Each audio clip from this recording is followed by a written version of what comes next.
Baggage belt এলাকায় নিয়ে যাওয়ার চেষ্টা করেন। তবে তিনি তা প্রত্যাখ্যান করে গালিগালাজ করতে করতে ১ নম্বর বেল্টের দিকে চলে যান। ওই সময়ে তার আচরণ ছিল অস্বাভাবিক ও অত্যন্ত আগ্রাসী।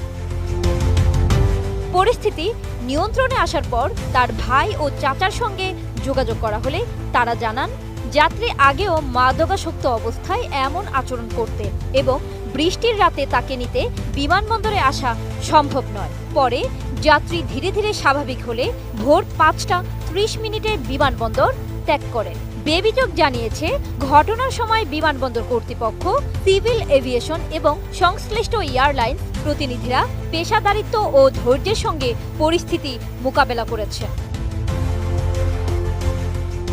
তবে ঘটনাটির কিছু অংশ ভিত্তিহীনভাবে প্রচারিত হওয়ায় জনমনে বিভ্রান্তি সৃষ্টি হয়েছে বলে জানানো হয়েছে বেবিচকের বিজ্ঞপ্তিতে।